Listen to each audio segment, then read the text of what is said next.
ദൈവ തിരുനാമത്തിന് മഹത്വമുണ്ടാവട്ടെ. Bible reading പ്രോഗ്രാമിൽ സംബന്ധിക്കുന്ന ഏവർക്കും കർത്തൃനാമത്തിൽ സ്നേഹവന്ദനം അറിയിക്കുന്നു. ലേവ്യ പുസ്തകത്തിൽ നമ്മൾ പഠിച്ചു വരികയാണ്. ഇന്നലെ 12-ാം അധ്യായമാണ് നമ്മൾ വായിച്ചത്. 12-ാം അധ്യായത്തിൽ പ്രസവിച്ച സ്ത്രീയുടെ ശുദ്ധീകരണം സംബന്ധിച്ചുള്ള കാര്യങ്ങളായിരുന്നു. 13-ാം അധ്യായത്തിൽ ഒരു മനുഷ്യനിൽ ത്വക്ക് രോഗം വന്നാൽ അവൻ അതെന്ത് ചെയ്യണം, ആ രോഗം എങ്ങനെ നിർണ്ണയിക്കണം, അതിനുള്ള പരിഹാര മാർഗങ്ങളെക്കുറിച്ചാണ് ഇനി നമ്മൾ വായിക്കുന്നത്. ലേവ്യ പുസ്തകത്തിൻ്റെ മൊത്തത്തിലുള്ളതായ പ്രമേയം നമുക്കറിയാം. ശുദ്ധവും അശുദ്ധവുമായുള്ള കാര്യങ്ങളെക്കുറിച്ചാണ്. വിശുദ്ധിയായും ആരോഗ്യമായും ഒരു വിശ്വാസിക്ക് ജീവിക്കുവാൻ സാധിക്കണമെന്നുള്ളതാണ് ദൈവത്തിൻ്റെ ഏറ്റവും വലിയ ഇഷ്ടം. ഇവിടെ പറയുന്ന ഒരു മനുഷ്യൻ്റെ മേൽ ഒരു അവൻ്റെ ത്വക്കിന്മേൽ തിണർപ്പോ ചുണുങ്ങോ ഒരു വെളുത്ത പാടോ കണ്ടാൽ അവൻ പുരോഹിതൻ്റെ അടുത്ത് ചെല്ലണം. പുരോഹിതൻ അവനെ പരിശോധിക്കണം. പുരോഹിതനായ അഹറോൻ്റെയോ അഹറോൻ്റെ മക്കളായ പുരോഹിതന്മാരുടെയോ അടുത്ത് ചെന്നിട്ട് അവർ അവനെ പരിശോധിക്കണം. ഇസ്രായേൽ ജനം മരുഭൂമി യാത്ര നടത്തുന്നവരാണ്. മരുഭൂമി യാത്രയിൽ ത്വക്ക് രോഗങ്ങൾക്കുള്ള സാധ്യത വളരെ കൂടുതലാണ്. ശക്തമായ ചൂട്. അപ്പം അതുകൊണ്ട് അങ്ങനെയുള്ള രോഗങ്ങൾ വരിക, ഈ കുഷ്ഠരോഗം പോലുള്ള രോഗം അത് പകരുന്നതാണ്. അങ്ങനെ രോഗം ഉണ്ടെങ്കിൽ അവൻ പാളയത്തിന് പുറത്തു പോകണം. കാരണം അവിടെ ഇസ്രായേൽ ജനം ഒന്നിച്ച് താമസിക്കുകയും ഒന്നിച്ച് യാത്ര ചെയ്യുകയും ചെയ്യുന്നവരാണ്. അങ്ങനെയുള്ള ഒരാൾക്ക് അങ്ങനെയുള്ളവരുടെ ഇടയിൽ ഒരാൾക്ക് രോഗം വന്നാൽ മറ്റുള്ളവരെ എല്ലാവരെയും അത് ബാധിക്കാൻ സാധ്യതയുള്ളത് കൊണ്ടാണ് മാറി നിൽക്കണമെന്ന് ആവശ്യപ്പെടുന്നത്. ഇവിടെ അവനെ പരിശോധിക്കേണ്ടത് ഒരു പുരോഹിതനാണ്. പുരോഹിതൻ സൂക്ഷ്മമായി അവനെ പരിശോധിക്കണം. ഒരുവൻ്റെ ശരീരത്തിൽ അങ്ങനെ രോഗമുണ്ട് എന്ന് സംശയമുണ്ടെങ്കിൽ 7 ദിവസം അവനെ മാറ്റിപ്പാർപ്പിക്കണം. 7 ദിവസം കഴിഞ്ഞ് വീണ്ടും അവനെ പരിശോധിക്കണം. എന്നിട്ട് രോഗമുണ്ടെങ്കിൽ അവനെ സമൂഹത്തിൽ നിന്ന് മാറ്റി നിർത്തുക. ആ 7 ദിവസം കഴിഞ്ഞത് കുഷ്ഠരോഗമല്ല എന്ന് ബോധ്യമായാൽ അവനെ വീണ്ടും പാളയത്തിലേക്ക് അവനെ പ്രവേശിപ്പിക്കാവുന്നതാണ്. പ്രിയമുള്ളവരെ, നമ്മളിതൊക്കെ വായിക്കുമ്പോൾ ഇന്ന് പുതിയ നിയമത്തിൽ നമ്മളെ സംബന്ധിച്ചിടത്തോളം ശരീരത്തിൻ്റെ പുറത്തല്ല നമുക്ക് കുഷ്ഠരോഗം, നമ്മുടെ ഉള്ളിലാണ്, മനസ്സിൻ്റെ ഉള്ളിലാണ്. അതാണ് പാപമെന്ന് പറയുന്നത്. ഒരു കുഷ്ഠരോഗത്തിന് സമമാണ്. ആ പാപമാകുന്ന രോഗവുമായി ബന്ധപ്പെട്ട് വേണം നമ്മൾ ഈ വിഷയത്തെപ്പറ്റി നമ്മൾ ചിന്തിക്കുവാൻ. അങ്ങനെ ഒരുവനിൽ പാപം സംഭവിച്ചുവെങ്കിൽ, അവന് ബോധ്യമുണ്ടെങ്കിൽ അവൻ വരേണ്ടത് പുരോഹിതൻ്റെ അടുത്താണ്. അതിനാണ് സഭയിൽ കുമ്പസാരം എന്ന കൂദാശ ഏർപ്പെടുത്തിയിരിക്കുന്നത്. യോഹന്നാൻ്റെ സുവിശേഷം 20-ാം അധ്യായം കർത്താവ് സ്ത്രീഹന്മാരെ അയക്കുമ്പോൾ പറഞ്ഞു, എൻ്റെ പിതാവിനെ അയക്കുന്ന പോലെ ഞാൻ നിങ്ങളെ അയക്കുന്നു. 21 മുതലുള്ള വാക്യങ്ങൾ നമ്മൾ വായിക്കുന്നുണ്ട്.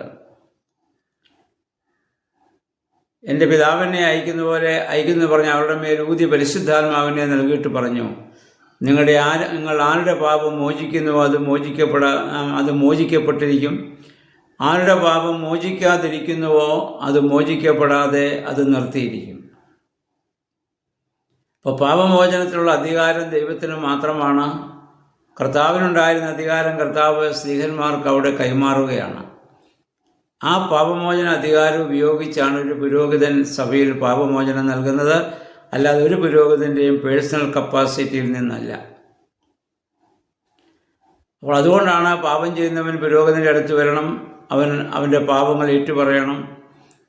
അപ്പോൾ പുരോഹിതന് അവൻ്റെ പാപങ്ങളൊക്കെ കേട്ടതിന് ശേഷം അവന് ചില മാർഗനിർദ്ദേശങ്ങൾ അവന് നൽകും. ഇനി പാപം ചെയ്യാതിരിക്കാനുള്ള ഉപദേശങ്ങൾ അവന് നൽകും. അല്ലെങ്കിൽ ചെയ്തു പോയ പാപത്തിനുള്ള പ്രായശ്ചിത്തം അവൻ എന്ത് ചെയ്യണോ, ഉപവസിക്കണോ, പ്രാർത്ഥിക്കണോ, അങ്ങനെയുള്ള കാര്യങ്ങളൊക്കെ അവന് അവിടെ പറഞ്ഞു കൊടുക്കും. പുരോഹിതൻ അവൻ്റെ മേലൊരു ശ്രദ്ധയുണ്ട്. എങ്ങനെയെങ്കിലും അവനെ സഭയിലേക്ക് കൊണ്ടുവരിക എന്നുള്ളതാണ്. പഴയ നിയമത്തിലും പുരോഹിതൻ്റെ ലക്ഷ്യം ഇങ്ങനെ രോഗലക്ഷണം കണ്ടാൽ അവനെ പുറത്താക്കുക എന്നുള്ളതല്ല, എങ്ങനെയെങ്കിലും അവനെ വീണ്ടും പാളയത്തിനുള്ളിലേക്ക് കൊണ്ടുവരുവാൻ വേണ്ടി വീണ്ടും അവനെ പരിശോധിച്ചുകൊണ്ടിരിക്കും. അങ്ങനെ ആ പുരോഹിതൻ്റെ പ്രാർത്ഥനയും ആഗ്രഹവും ഒക്കെ അവൻ്റെ രോഗം പൂർണ്ണമായും മാറണമെന്നാണ്.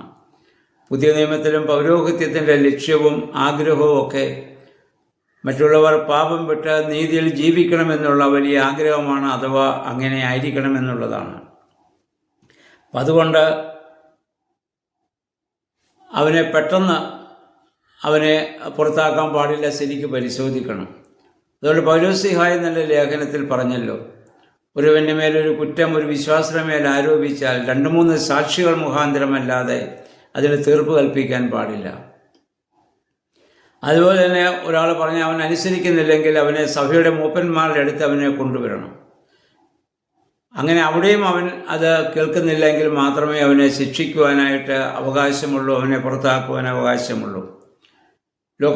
ലൂക്കോസിൻ്റെ സുവിശേഷം 17-ാം അധ്യായം 3-ാം വാക്യം നമ്മുടെ കർത്താവ് പറഞ്ഞു, സഹോദരൻ പഴിച്ചാൽ അവനെ ശാസിക്കുക, അവൻ മാനസാന്തരപ്പെട്ടാൽ അവനോട് ക്ഷമിക്കുക. സഹോദരൻ പഴിച്ചാൽ അവനെ ശാസിക്കണം, അവനെ തിരുത്തണം, അതിനുള്ള ഉത്തരവാദിത്വം നമുക്കുണ്ട്. അവൻ മാനസാന്തരപ്പെട്ടാൽ അവനോട് ക്ഷമിക്കണം. കാരണം ആരാണ് സഹോദരൻ? എൻ്റെ കൺമുമ്പിലുള്ളവരൊക്കെ എൻ്റെ സഹോദരന്മാരും സഹോദരിമാരുമാണ്. ആ രീതിയിൽ ആരെ തെറ്റ് ചെയ്താലും അവരെ ശാസിക്കാനും അവരെ തിരുത്താനുമുള്ള ഉത്തരവാദിത്വം നമുക്ക് ഓരോരുത്തർക്കും ഉണ്ട് എന്ന് നമ്മൾ ഓർത്തിരിക്കേണ്ടതാണ്. അതുകൊണ്ടൊരു പുരോഗതിനെ പെട്ടെന്ന് ഒരുവനെ വിധിക്കുവാൻ അവകാശമില്ല. സസൂക്ഷ്മം സൂക്ഷിച്ച് നോക്കിയതിന് ശേഷം മാത്രമേ അവനെ വിധിക്കുവാൻ അവകാശമുള്ളൂ.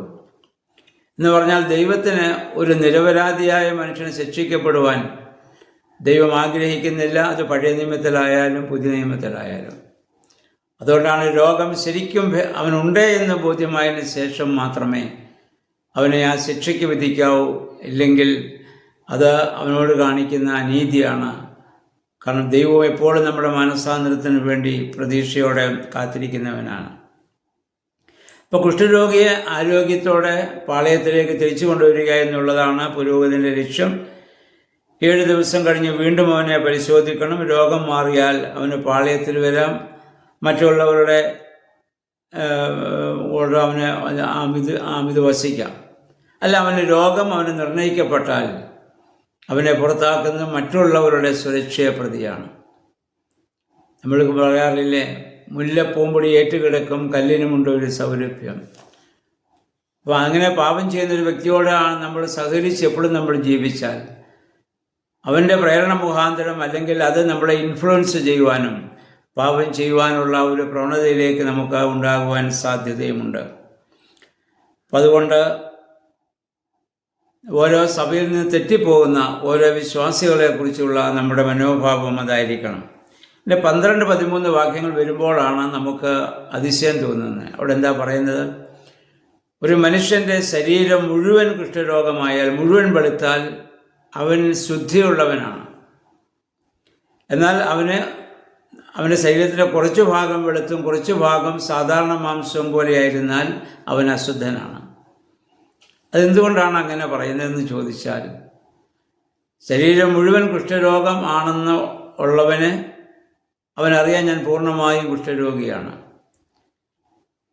മറ്റവനറിയാൻ ഞാൻ പൂർണ്ണമായി കുഷ്ഠരോഗിയല്ല, പകുതി എനിക്ക് നല്ല ശരീരമുണ്ട്, പകുതി എനിക്ക് രോഗമുള്ള ശരീരമാണ്. എന്താണെന്ന് ചോദിച്ചാൽ, അവന് ശുദ്ധനാകുന്ന, മുഴുവൻ കുഷ്ഠരോഗം ബാധിച്ചവന് ശുദ്ധനാകുന്ന എന്തെന്ന് ചോദിച്ചാൽ അത് നമ്മുടെ മാനസാന്തരത്തിൻ്റെ അനുഭവമാണ്. അതായത് ഒരുവൻ പറയുന്നു, എന്നിൽ ഒരു നന്മയുമില്ല, ഞാൻ പൂർണ്ണമായും തെറ്റിപ്പോയി, എന്നിൽ തിന്മ മാത്രമേ ഉള്ളൂ എന്നൊരുവൻ സമ്മതിക്കുന്നതാണ് മുഴുവൻ കുഷ്ഠരോഗം വന്ന അവസ്ഥ. അവൻ പെട്ടെന്ന് സൗഖ്യമാകാൻ സാധ്യത കൂടുതലാണ്. അവൻ മാനസാന്തരപ്പെടും, അവൻ്റെ തെറ്റുകളെ ഏറ്റുപറയും. എന്നാൽ ഞാൻ അത്ര പാപിയല്ല, കുറച്ചൊക്കെ പാപം എന്നിലുണ്ടെങ്കിലും ഒരുപാട് നന്മ എന്നിലുണ്ട് എന്ന് ഉള്ളുകൊണ്ട് നമ്മൾ പറയുമ്പോൾ നമ്മൾ കുഷ്ഠരോഗികൾ തന്നെയാണ്. അതുകൊണ്ട് നമ്മുടെ കർത്താവ് പറഞ്ഞത് ഓർക്കുക. ശാസ്ത്രി പരീശന്മാരുടെ കർത്താവ് പറഞ്ഞു, സത്യമായും ഞാൻ നിങ്ങളോട് പറയുന്നു, നിങ്ങൾക്ക് മുൻപേ ചുങ്കക്കാരും വേശ്യാസ്ത്രീകളും സ്വർഗരാജ്യം അവകാശമാക്കും. കാരണം യോഹന്നാൻ നീതിമാർഗം ഓതി വന്നു, അവർ അവനിൽ വിശ്വസിച്ചു, അവരുടെ പാപം ഏറ്റുപറയാൻ അവർ തയ്യാറായി. നിങ്ങളോ യോഹന്നാനെ നിങ്ങൾ കൈക്കൊള്ളുന്നില്ല, ഞാൻ വന്നു മനുഷ്യപുത്രനെയും നിങ്ങൾ കൈക്കൊള്ളുന്നില്ല. അപ്പം നിങ്ങളുടെ പാപം നിലനിൽക്കുകയാണ്.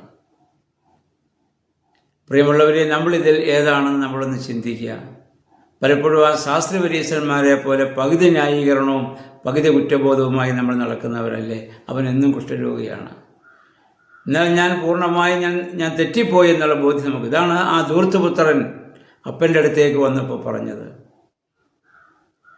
അപ്പാ, നിൻ്റെ മകനെന്ന് വിളിക്കുവാൻ ഞാൻ യോഗ്യനല്ല. അതുകൊണ്ട് നിൻ്റെ കൂലിക്കാരൊരാളായിട്ട് മാത്രം നീ എന്നെ പരിഗണിച്ചാൽ മതി. അവനറിയാം അപ്പൻ്റെ സകല സമ്പത്തും നശിപ്പിച്ച് അപ്പനെ ഒരുപാട് വേദനിപ്പിച്ചവനാണ്. അവൻ്റെ മാനസാന്തരം യഥാർത്ഥമാണ്. അപ്രകാരമുള്ളൊരു മാനസാന്തരമാണ് നമുക്ക് ആവശ്യമായിട്ടുള്ളത്. അല്ലാതെ പകുതി ന്യായീകരണവുമായി നമ്മൾ നടന്നാൽ നമ്മൾ ആ കുഷ്ഠരോഗിക്ക് തുല്യരാണ്.